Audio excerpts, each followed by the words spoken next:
औषधि तैयार की थी शंकर जी ने। आयुर्वेद के इतने ज्ञाता थे शंकर जी, इतने उच्च कोटि के उस समय के वैज्ञानिक भी थे कि इन्होंने भांग से एक ऐसी औषधि तैयार करी जो चिंतन शक्ति को बढ़ाती थी।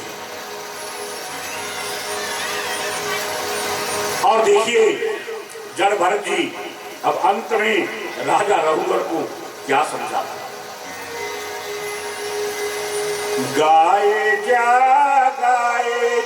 भगवान की महिमा, गाए जा भगवान की महिमा, गाए जा। सुबह शाम इस मन मंदिर में, सुबह शाम इस मन मंदिर में, चारों वेद लगाए जा, भगवान की महिमा गाए जा, गाए जा भगवान की महिमा गाए जा। सुबह शाम इस मन मंदिर में, सुबह शाम इस मन मंदिर में, चारों वेद लगाए जा,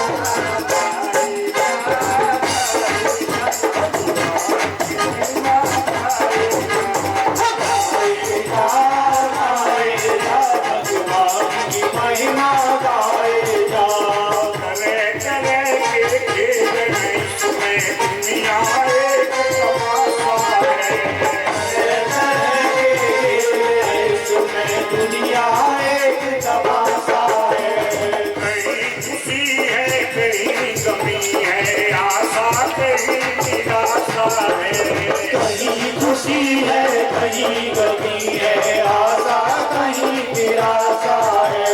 चाहे हंसाए चाहे रुलाए, चाहे हंसाए चाहे रुलाए, बना करके मिठाए भगवान की महिमा गाए जा, गाए जा भगवान की महिमा गाए जा।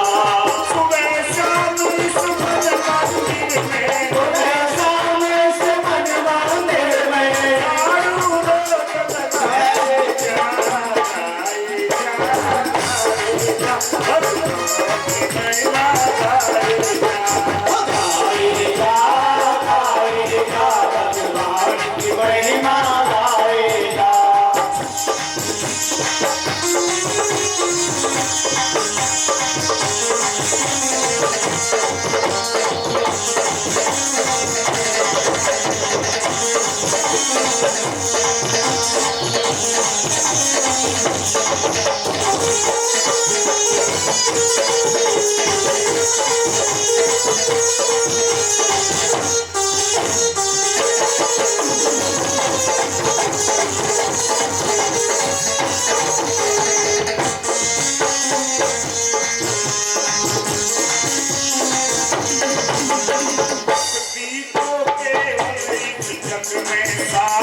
संग से मिलती है, गीतों के गले से जग में साधु संग से मिलती है। परमेश्वर का भजन करे से कली हृदय की खिलती है, परमेश्वर का भजन करे से कली हृदय की खिलती है। गीतों के इस जग में साधु संग से मिलती है, जग में साधु संग से मिलती है। परमेश्वर का भजन करे से कली हृदय की खिलती है, परमेश्वर का भजन करे से कली हृदय की खिलती है। की सारी दूर बीमारी, की सारी दूर बीमारी, सादा भोजन भगवान की महिमा गाए जा, गाए जा भगवान की महिमा गाए जा। सुबह शाम इस मन मंदिर में, सुबह शाम इस मन मंदिर में, चारों वेद लगाए जा, भगवान की महिमा गाए जा, गाए जा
में दोनों समान कहाती है। कहा और चितारे से जग में दोनों समान कहाती है। जिंदे को एक मुर्दे को दोनों समान जलाती है। जिंदे को मुर्दे को दोनों समान जलाती है। जो दिखाए वही टुकड़े मिटाए, जो दिखाए वही टुकड़े मिटाए। दूर भगाए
अब समझा रहे हैं। देखिए, जड़ वर्गीय है राजा रघुगण।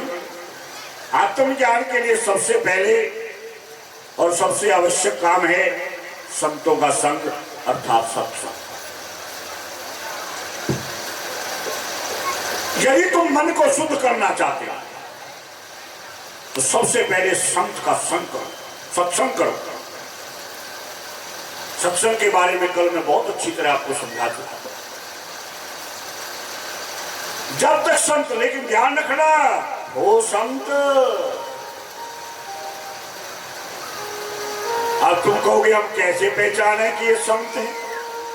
देखो, संत नाम सत्य का, संत नाम संतोष का। चलिए, लंबी ज्ञान की बातें तुम्हारी सुनाएंगे, मैं सुख समय समझा दूंगा। अगर तुमसे आगे हाथ फैला के कोई कुछ भी मांगता है, आंख मीच के कह दो ये भिखारी है, संत नहीं है, पहली पहचान है। अगर गृहस्थी से कुछ मांग लिया, हाँ एक चीज मांग सकता है, बेटा भूख लग रही है 2 रोटी खवा दो, बस इतनी तो कह सकता है। जो भैया बिना पेट में देखो मेरे ना डलती तो बाइक पे मेरे में भी नहीं बोला जाएगा। 2 रोटी तो जरूर चाहिए, 1 रोटी और 2 रोटी, ये मुझे भी चाहिए। लेकिन अगर तुमसे धन की किसी भी रूप में कामना करता, बेटा मैं मंदिर बनवा रहा हूं, कुछ दे दो, बेटा मैं भंडारा कर रहा हूं, कुछ दे दो। बेटा मैं वैष्णो देवी जा रहा हूं, बस में जाना है, कुछ दे दो।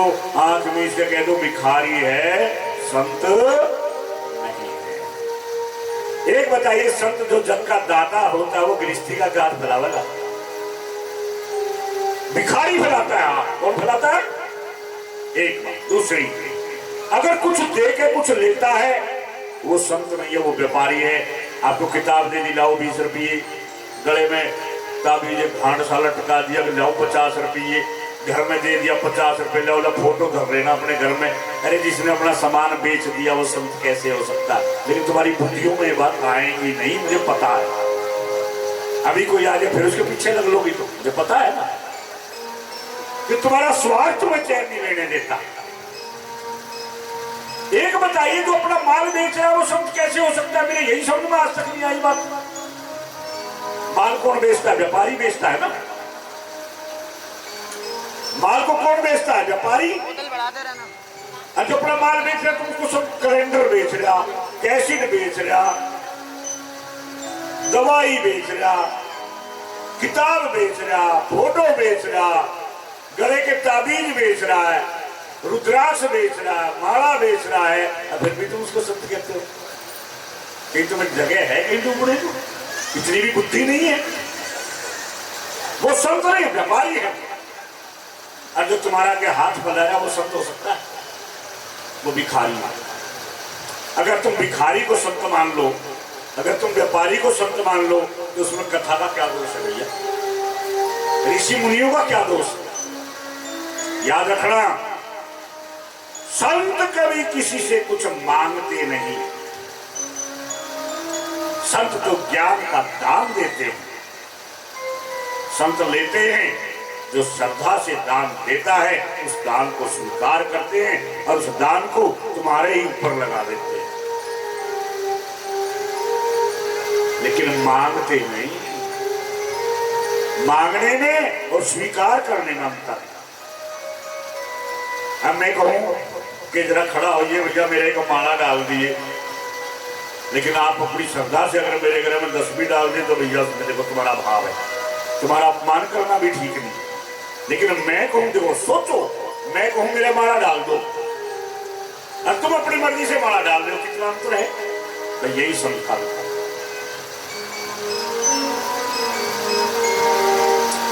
भाई जिसमें सद्गुण हो वो संत होता है। संत की ये पहचान नहीं है कि उसने भगवा पैर रखा, संत की ये पहचान नहीं है कि वो भी भागवत सुनाया है, संत की ये पहचान नहीं कि उसने ग्रंथ लिख दिए, संत की पहचान नहीं उसका बहुत बड़ा आश्रम है, संत की ये भी पहचान नहीं उसके बहुत चेले हैं। संत की पहचान एक है, भले उसने पेंट पहन रखी है, पहचान उसकी एक है। भले वो गृहस्थ में रह रहा है, भले उसके बच्चे हैं, भले वो नौकरी कर रहा, भले वो व्यापार कर रहा, लेकिन अगर उसके अंदर सद्गुण है ना तो वो संत है। जो सत्य का आचरण करता है वो सत्य। और जो इधर उधर की मिला के आगे बोलो हम यज्ञ करेंगे, यज्ञ में दान कर दो, जरूरी है यज्ञ करना। अरे बैठ के भगवान का भजन कर, इससे बड़ा यज्ञ बताओ क्या होगा? वो यज्ञ करते क्यों हैं? क्योंकि 2 लाख इकट्ठे हो जाएंगे, 10-20 हजार लगा देंगे, बाकी अपनी जेब में अपना शाम को ठेका है ही। लेकिन तुम्हारी बुद्धियों में बातें नहीं आई। मुझे 45 साल हो गए, बुढ़ा हो गया, वो समझाते समझाते मैं जब भी देखता हूँ बात वही मिलती है। भाई देखो, पंचों की बात सिर माथे पे पतनाड़ा वहीं गिरेगा। मैं कितना ही समझा के तुम्हें चले जाऊंगा, मेरे बाद में कोई आवेगा ना खाने कमाने वाला, देखिए तुम कैसे लट्टू हो जाओगे। मेरी बात को भूल जाओ, उसकी याद रहेगी। क्यों? वो पता क्या कहेगा, देखो परिक्रमा करने से मन की कामना पूर्ण हो जाती है, तुम्हारे बच्चे ठीक हो जाएंगे, तुम्हारे बच्चे की नौकरी लग जाएगी, तुम्हारे घर पे नजर नहीं लगेगी। हड्डियां का है लो, हड्डियां। वो बातें तुम्हारी बड़ी जल्दी समझ में आएंगी। लेकिन मैं कहता हूँ सुबह शाम मन में देखिए, आप मंदिर में जाते हैं, बहुत अच्छी बात है, मंदिर में झाड़ू लगाते हैं, साफ सफाई करते हैं, बहुत अच्छी बात है। लेकिन जो भगवान का असली मंदिर है वो तुम्हारा मन है। सब जानते हैं तेरे पूजन को भगवान बना मन मंदिर आलीशा। देखो एक मंदिर वो हमने बनाया है, और ये मन का मंदिर किसने बनाया? भगवान ने बनाया। तो असली मंदिर कौन सा हुआ? तो इस मंदिर में भी कभी झाड़ू लगाते हो? लगाई कभी झाड़ू इस मंदिर?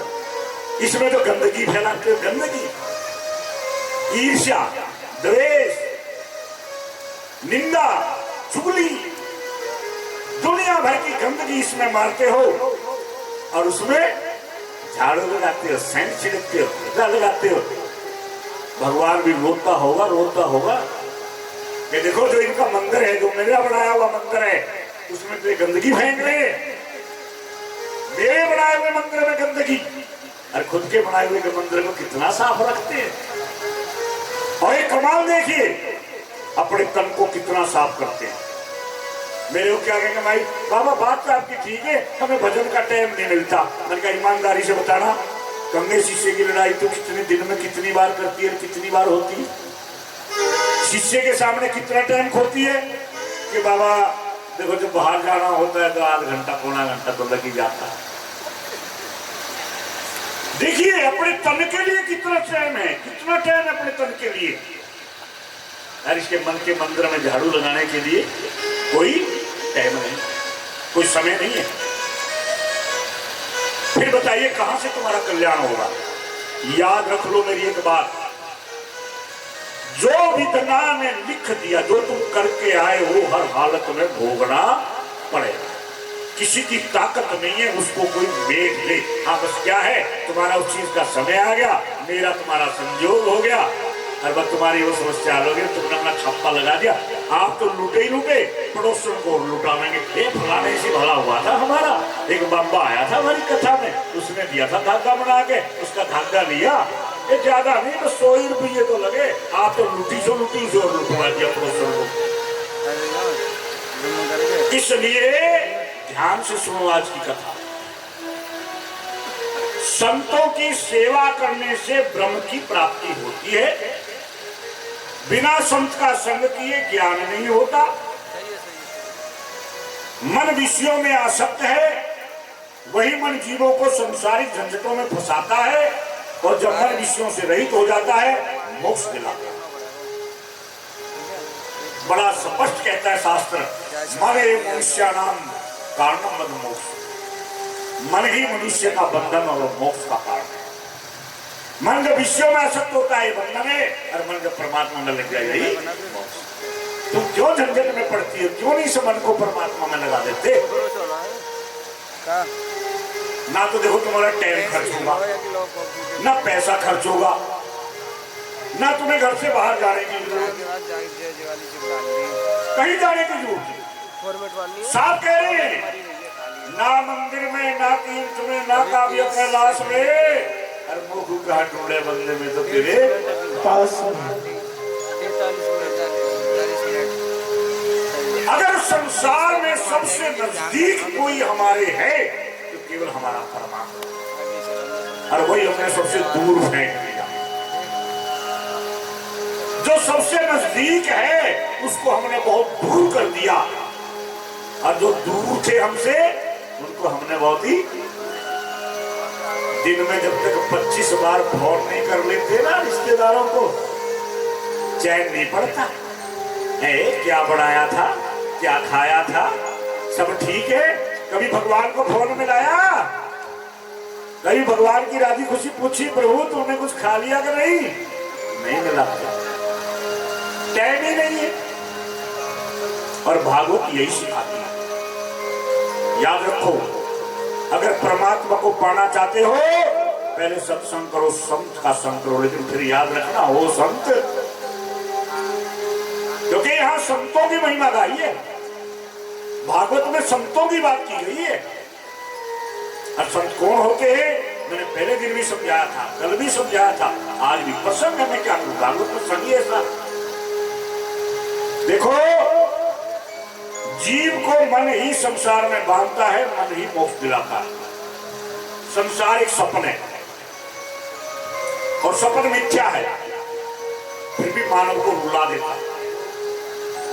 एक मानव सपन देखता, एक शेर आया, उसने हमला बोल दिया, मानव डर गया, रोने लगा, चिल्लाने लगा, तभी आंख खुल गई। जागने पर पता चला ये तो सपन था। ये कब पता चला? जब मानव जागे।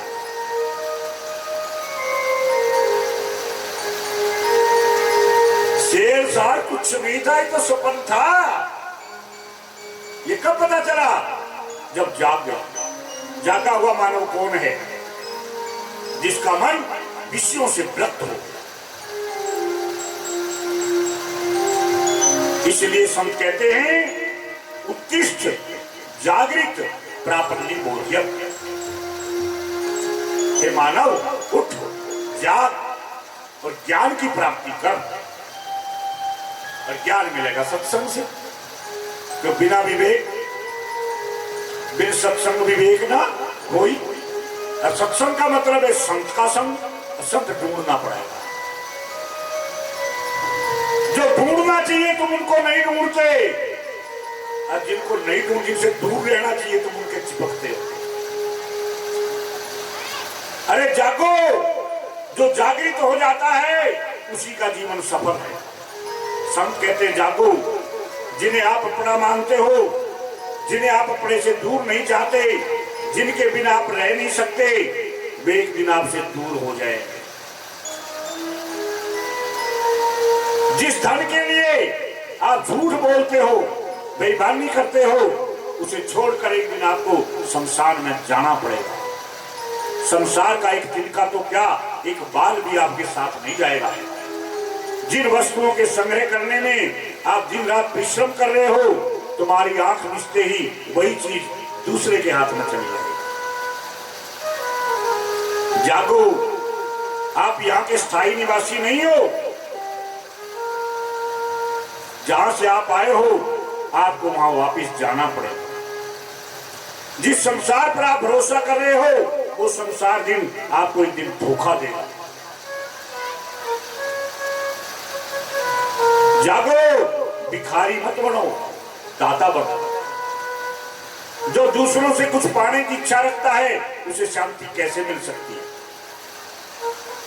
आपकी जो स्थिति पहले थी वो अब नहीं है, जो अब है वो आगे नहीं रहेगी। जागो, जिन विषयों के भोग में तुम लगे हुए हो, वे तुम्हें गन्ने की तरह चूस लेंगे, नींबू की तरह निचोड़ देंगे। जागो, जिन माता पिता का आज तुम निरादर कर रहे हो, तुम्हारे पुत्र भी इसी तरह तुम्हारा निरादर करेंगे।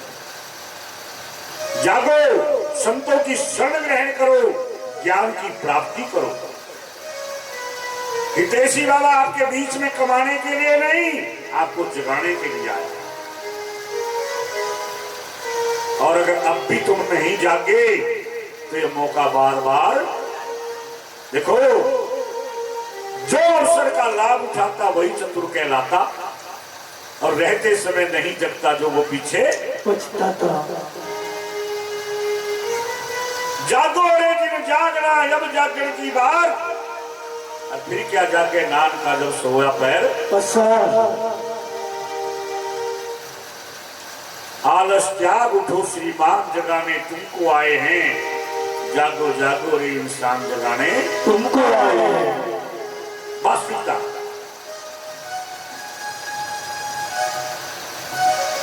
एक होता है कमाना, एक होता है जगाना। लक्ष्य दो ही है, काम एक ही है। लेकिन वास्तव में हम आपको जागृत करना चाहते हैं। हम चाहते हैं जो परमात्मा की प्राप्ति का सच्चा मार्ग है, जो सरल मार्ग है, जो सीधा मार्ग है, उसे अपनाओ। टेढ़े मार्ग पर चलना छोड़ दो। टेढ़े मार्ग पर चलने से क्या है, अवश्य गिरोगे। फिर मेरी बात नोट कर लो, परमात्मा को धन की आवश्यकता नहीं है। परमात्मा को तुम्हारे तन की आवश्यकता नहीं है। परमात्मा को केवल तुम्हारे मन की आवश्यकता। इसलिए तन तुम्हारा पवित्र हो या ना हो, भले साड़ी तुम्हारी मैली हो, भले तुमने खुशबूदार साबुन से ना तन को रगड़ाओ, भगवान इसको नहीं देखेगा। ना तुम्हारे रंग को देखेगा, ना तुम्हारे कपड़े को देखेगा, ना तुम्हारे मकान को देखेगा। वो केवल तुम्हारे मन को देखेगा कि इसके मन का भाव क्या है। शास्त्र कहता है यादृशी भावना यस्य सिद्धिर्भवति तादृशी। जिसकी जैसी भावना होती है इसको वैसी ही सिद्धि मिल जाती है।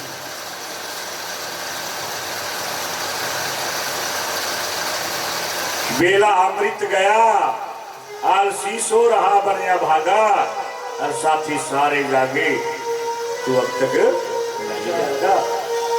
अब ये छोटे छोटे बच्चे तो बड़े बच्चे हैं, हम तो बूढ़े हो गए, जाने को तैयार बैठे हैं, हम भी नहीं जागे अब तक।